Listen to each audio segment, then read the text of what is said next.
जी viewers, तो आज के वीडियो के अंदर हम कलर प्लेट को देखेंगे, कैसे हम कलर्स लगाते हैं अपने मुख्तलिफ ऑब्जेक्ट्स के ऊपर, इसमें आउटलाइन में, और फिल कलर्स को कैसे अप्लाई किया जाता है इसको देखेंगे। तो आइए हम एक ऑब्जेक्ट क्रिएट करते हैं।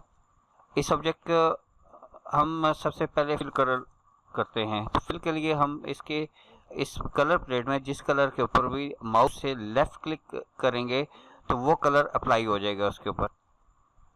और फिर इसी तरह से अगर आप इसके ऊपर राइट क्लिक करते हैं उस ऑब्जेक्ट के ऊपर, तो राइट कलर जो उसकी बाउंड्री के ऊपर फिल होगा, यानी उससे उसकी बाउंड्री के कलर सेट हो जाएगा, यानी इसकी आउटलाइन जो है वो कलर की आ जाएगी। जैसे हम ये ब्लू कर रहे हैं, या अगर हम इसको जूम करके देखें, या हम इसके साइज बड़ा कर लेते हैं ताकि हमें ये वाज़ेह नज़र आए।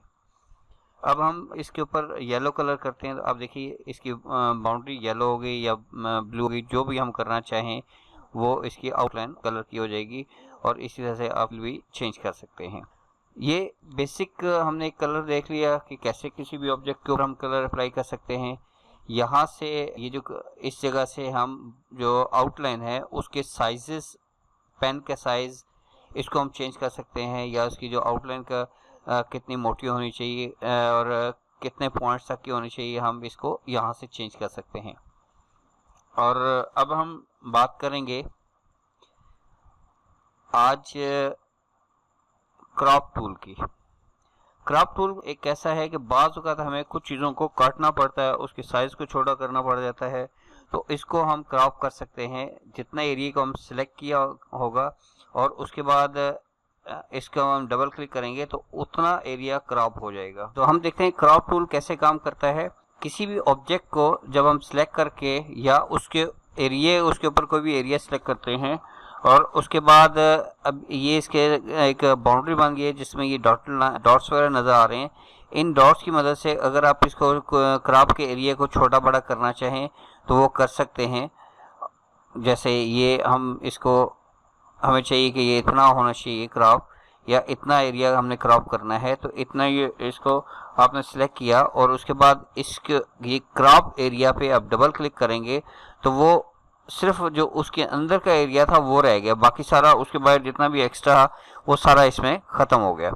या अगर हम सिंपल इसको क्रॉप करते हैं यहाँ तक, तो अब ये वाला एरिया रह जाएगा, इसके बाहर जितना है ये ख़त्म हो जाएगा। हम इस पर डबल क्लिक करते हैं, वो ये ऑब्जेक्ट हमारा सिलेक्टेड नहीं था, पहले इस ऑब्जेक्ट को सिलेक्ट करके अब हम जिसे क्रॉप करेंगे तो इस ऑब्जेक्ट के बाहर का जो एरिया सिलेक्टेड होगा वो क्रॉप होगा। अगर हम इस ऑब्जेक्ट को करते हैं यहाँ से, तो इसके ऊपर हम रख के ये यहाँ से करते हैं, बल्कि इतना एरिया हम कर लेते हैं। तो आइए इसके ऊपर डबल क्लिक करें। तो जब हम क्रॉप टूल के अगर आप यहाँ पे गौर से देखें तो ये जो एरो है, इस एरो पे क्लिक करते हैं तो क्रॉप के अंदर साथ कुछ और टूल्स भी हैं, जैसे नाइफ टूल। आइए हम ज़रा नाइफ टूल को स्टडी करते हैं।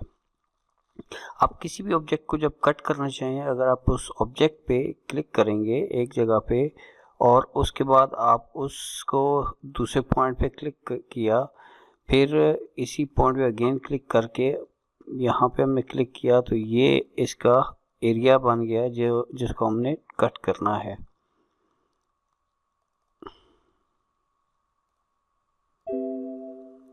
अब अगर हम ये देखें तो ये उतना एरिया इसने कट कर दिया, ये अलग अलग कर दिया। तो नाइफ टूल को आप जिस जगह से काटना चाहें उस जगह से आप क्लिक कर देंगे तो ये उसे काट देगा वहीं से। जस्ट वंस, एक ही क्लिक के ऊपर आप उसको कट कर सकते हैं। अगर हम ये चाहते हैं कि ये इधर तक कट जाइए ऑब्जेक्ट, तो अब आप देखिए ये इधर से ये कट चुका है। और जैसे एग्जांपल हम यहाँ से इसको काटते हैं, जिस जगह दूसरी जगह जाके आप क्लिक करेंगे उतने एरिया को इसने कट कर दिया। अगर हम इसको यहाँ से यहाँ तक काटते हैं, ये क्लिक किया तो ये इसने इसको कट कर दिया। तो नाइफ टूल का ये काम है, ऑब्जेक्ट को जिस जगह से भी आप काटना चाहेंगे वहाँ आप एक पॉइंट से दूसरे पॉइंट के दरमियान जो कुछ होगा उसको काट के रख देगा। इसके बाद जो इम्पोर्टेंट है जिसको हम देखेंगे वो है अरेज़र। अरेज़र एक ऐसा टूल है जिससे आप अरेज कर सकते हैं डस्टर की तरह से। जैसे अगर हमने ये ऑब्जेक्ट सेलेक्ट किया हुआ तो हम इस पे ये जहाँ से चाहेंगे उसको वो अरेज कर देगा। इसको अगर हम करना चाहें तो पहले इसके ऊपर क्लिक करेंगे, फिर उसको अरेज करेगा। अगर आप इसको क्लिक करना है, डिलीट करना चाह रहे हैं, अरेज करना चाहेंगे तो पहले इसको सेलेक्ट किया जस्ट वंस एक दफ़ा, उसके बाद आप जहाँ से अरेज करेंगे ये उसको अरेज करता चला जाएगा। अब ये यहाँ पे ये नहीं कर रहा या इस जगह पे काम नहीं कर रहा, तो उसके लिए क्या करना है, पहले एक दफ़ा उस ऑब्जेक्ट पे क्लिक किया। अब ये देखिए ये यहाँ पे ये डॉट से नज़र आ रहे हैं, ये भी डॉट्स नज़र आ रहे हैं, इसका मतलब ये ऑब्जेक्ट सेलेक्ट हो गया। अब इसको जहाँ से अरेज करेंगे वो से अरेज कर देगा। तो ये काम था अरेजर का।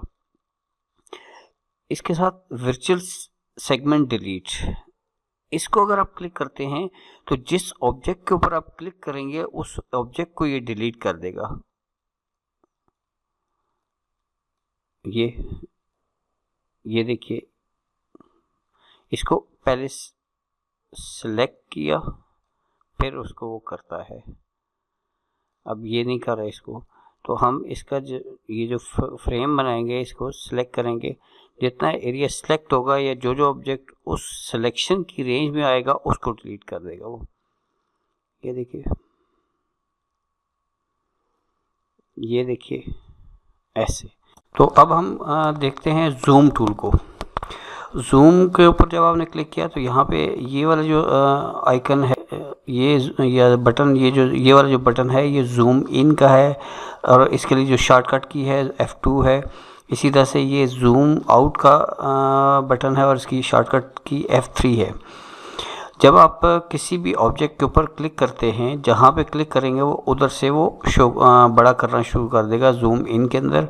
और जब आपने किया होगा सेलेक्ट जूम आउट, तो जब आप इसके ऊपर क्लिक करते जाएंगे तो ये छोटा होता चल जाएगा। F3 सिंपल प्रेस करेंगे तब भी छोटा हो जाएगा। F2 प्रेस करके आप जूम को सिलेक्ट कर लिया। आप जिस एरिया के ऊपर आप क्लिक करेंगे वो उतना एरिया शो करेगा। फिर जूम टू पेज विड्थ, अगर आप इस पर करेंगे तो जूम पेज की विड्थ के हिसाब से जूम कर देगा। और ये जो बटन है zoom to page height, page की हाइट के हिसाब से शो करेगा।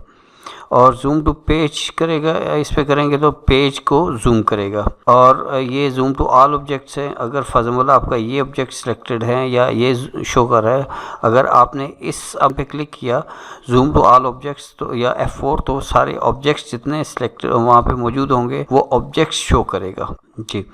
तो इसके बाद हम देखेंगे जूम के अंदर ही एक बहुत इंपॉर्टेंट है पेन। H भी इसका शॉर्टकट है। इसके ज़रिए आप अपने डॉक्यूमेंट्स को स्क्रीन के ऊपर जहाँ कहीं मूव करना चाहें कर सकते हैं। अगर आपने फॉर एग्जाम्पल जूम के मोड में थे और आप यहाँ पे इस जगह पे थे और आपको नहीं पता दूसरी तरफ बाकी ऑब्जेक्ट्स कहाँ पे हैं या क्या है, तो आप अगर ये पेन प्रेस करते हैं तो आप इसको चेंज कर सकते हैं, स्क्रीन के ऊपर लेके आ सकते हैं। अभी हम बात करेंगे आर्टिस्टिक मीडिया टूल के ऊपर।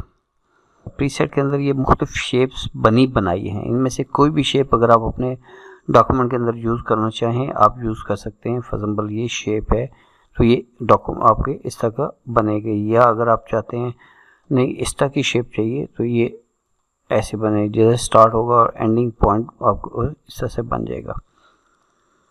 अगर आप चाहते हो नहीं ये वाला चाहिए, मैं फॉर एग्जाम्पल लिखता हूँ, कुछ लिखना चाह रहा हूँ,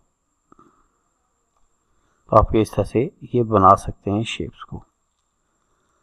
और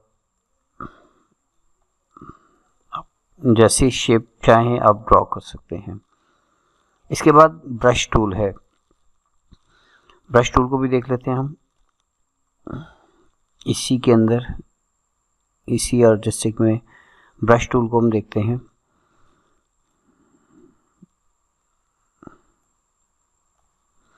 आपने जो ब्रश सेलेक्ट किया है उस ब्रश के हिसाब से आपके अंदर उसमें लाइन ड्रॉ होगी। जिस साइड पे आप करना चाहें, फॉर एग्जाम्पल आप ये देना चाह रहे हैं तो इस तरह की शेप बन जाएगी ये।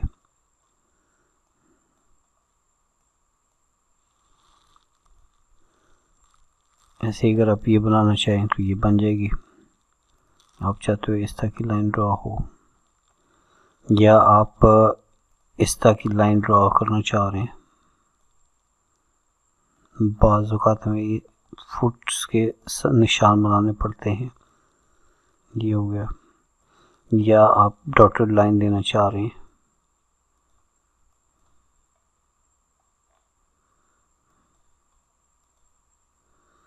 इसी तरह से आप फॉर एग्जाम्पल ये लाइन ड्रॉ करनी है तो आप ये डिफरेंट शेप्स हैं जो जिस तरह की चाहें आप ये शेप यूज़ कर सकते हैं।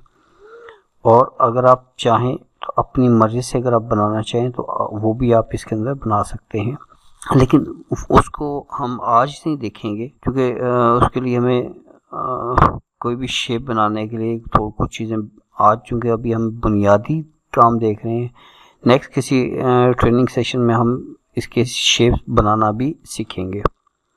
ये डिफरेंट शेप्स हैं जो आप अपने ऑब्जेक्ट्स को दे सकते हो। इसी तरह से स्प्रेयर है, ये स्प्रे करता है डिफरेंट ऑब्जेक्ट्स जो बने बनाए हैं। जैसे ये प्रीसेट है, आप ये क्लिक करते हैं तो आपका उस तरह का ऑब्जेक्ट ये बनता चला जाएगा। आप ये देखिए, अपने डॉक्यूमेंट में अगर आप एक कुछ छोटा सा कुछ चीज़ बनाना चाहें तो ये आप बना सकते हैं। बनी बनाई प्रीसेट्स हैं ये इसमें। और फिर कैलीग्राफिक्स हैं, कैलीग्राफिक टूल्स हैं। ये बड़ी मज़े की चीज़ें हैं जो आप यूज़ कर सकते हो अपने डॉक्यूमेंट्स में। यानी आप कोरल ड्रॉ एक ऐसी चीज़ है कि इससे जो चाहो दुनिया का हर काम कर सकते हो आप इससे। कोरल ड्रॉ के ने बड़ी फैसिलिटीज़ दे दी हैं। अब हम कैलीग्राफिक टूल को देखते हैं कैसे ही काम करता है।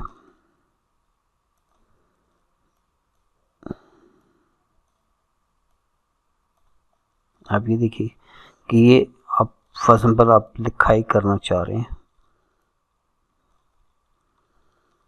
आप इसके यहाँ से साइजेस इसका छोटा बड़ा कर सकते हैं।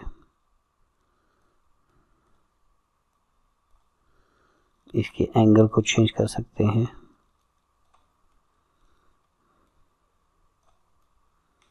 कुछ चीज़ लिखना चाह रहे हैं और आप ये सारा कुछ इसमें इसकी अपनी मर्ज़ी से सेट कर सकते हैं।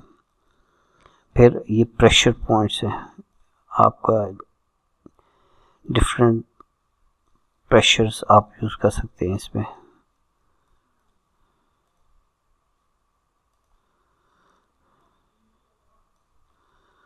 और आप इसके यहाँ से इसकी मोटाई कमोबेश भी कर सकते हैं कि कितनी विड्थ होनी चाहिए, थोड़ी या ज़्यादा चाहिए, जिस तरह का एंगल आपको चाहिए इसमें कर सकते हैं। तो ये था जी, आज हम आर्टिस्टिक टूल को देखा।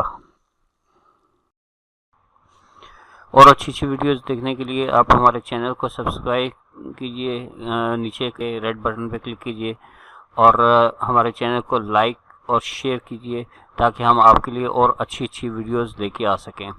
और नीचे कमेंट्स बॉक्स में कमेंट्स लिख के आप अपनी राय का इजहार कीजिए कि हमारी वीडियो कैसी लगी है, इसके अंदर क्या क्या इम्प्रूवमेंट की ज़रूरत है। आपकी राय हमारे लिए बहुत कीमती है। आप सब दोस्तों का बहुत शुक्रिया। Thank you very much.